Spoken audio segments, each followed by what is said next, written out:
Section 4. The connection between 325 AD and 2025. Babylon is falling, is falling. From 325 to 2025. Part 10a. What is the connection between AD 325 and the year 2025? We give you the link for your perusal. The Third Ecumenical Nicene Council 2025 is an ecumenical gathering proposed by Pope Francis and Patriarch Bartholomew of the Orthodox Church, inviting all Christians to send representatives to meet together in 2025 to commemorate the 1700th anniversary of the Council of Nicaea, which was held in 325 AD, of which we have given you some information earlier in this research. With the unpredictability of Pope Francis, the article continues, some Catholics have wondered if he would call another council, a Vatican III, but it appears not. Something that big won't do for Francis.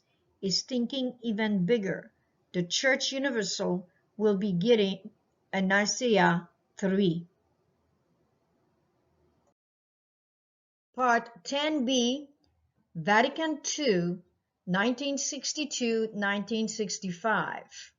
When the Roman Catholic Church holds a Vatican Council, it is meaning ecumenism. It is meaning gathering all the churches and religions together. Are we talking about another ecumenism? Create a different Roman Catholic Church. 1962 to 2022 brings us 60 years later. There is no need to create another church, but to create a different church, Pope Francis said, quoting the words of Yves Congar, one of the great theologians of the Second Vatican Council, in his talk on October 9, 2021, to a gathering of more than 200 cardinals, bishops, clergy, religious and laity from all over the world. And this talk was held to announce his fourth synod, which will be held from 2022 to 2023. But it is perhaps the most important of all, as he envisaged it as the path to a profound renewal and transformation, again, of the Catholic Church worldwide through the participation of all the baptized. Pope Francis says, with magisterial authority on August 24, 2017, the Vatican II liturgical reform is irreversible. Vatican II was reconciliation. In keeping, they allowed for Catholics to pray with other Christian denominations, encouraged friendship with other non-Christian faiths, and opened the door for languages beside Latin to be used during Mass. Other new positions concerned education, the media, and divine revelation. Today, the Council is credited with essentially shaping the modern Catholic Church, but some Catholics still look fondly on the old days, and others are concerned about the interpretation of the Council's legacy. Pope Benedict, for one, is careful to emphasize that Vatican II was not a condemnation of the pre-Council Church. The Second Vatican Council, also called Vatican II, was the 21st Ecumenical Council of the Roman Catholic Church, announced by Pope John XXIII on January 25, 1959, as a means of spiritual renewal for the Church and an occasion for Christians separated from Rome to join in a search for Christian unity. And today we may add, 60 years later, they are planning to do again the same thing, a renewal and transformation of the Catholic Church worldwide. Part 10c, Create a Different Roman Catholic Church, 2022. There is no need to create another church, but to create a different church, Pope Francis said. Chrislam, Abrahamic Family House. Is this Pope Francis' idea of a different Roman Catholic Church? The three Abrahamic faiths, Islam, Christianity and Judaism.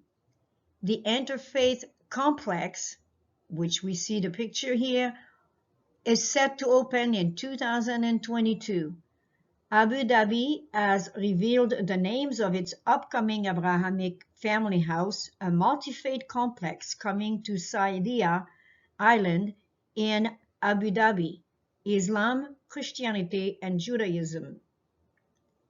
The names of the houses of worship have been announced as the Imam Al-Tayyib Mosque, St. Francis Church, and Moses Ben Maimon Synagogue. The church naming is a direct reference to Pope Francis, who came to Abu Dhabi 2 years ago in a very significant visit. Part 10D, Chrislam, Pope Francis' idea of a different Roman Catholic Church. We give you the link for your perusal. Chrislam refers to the assemblage of Islamic and Christian religious practices in Nigeria, in particular the series of religious movements that merged Muslim and Christian religious practices during the 1970s in Lagos, Nigeria. The movement was pioneered by Yoruba peoples in southwest Nigeria. Its blending has been observed on numerous other fronts.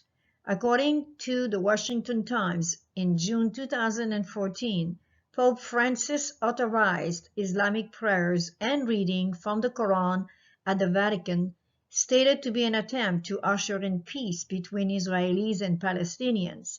He has also taken some other rather questionable actions. According to the Wall Street Journal, on November 29, 2014, Pope Francis prayed with the Grand Mufti Rami Taran facing east in a mosque in Istanbul. Muslims prayed their 5 daily prayers towards the east, towards the city of Makkah, towards the Kaaba.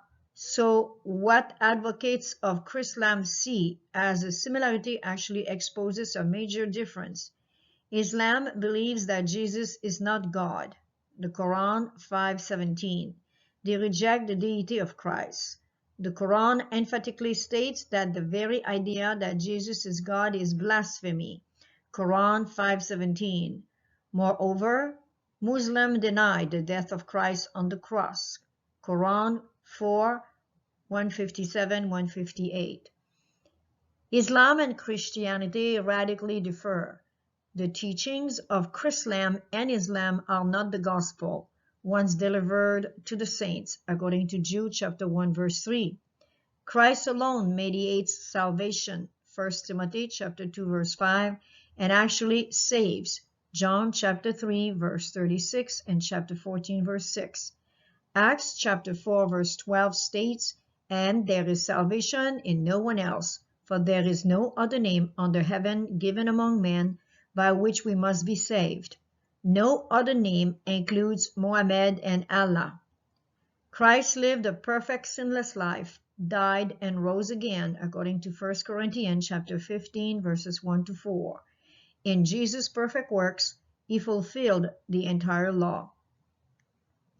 Christ alone paid the ransom for man's sin and makes them righteous before God the Father, 2 Corinthians 5, verse 21. Grace alone is the gospel. While true Christianity includes good works, they are not the efficient cause of salvation. Rather, good works are a true result of it. Unlike the Quran, the Bible never even remotely suggests that good works are the ground of the believer's salvation, nor the instrument of the same.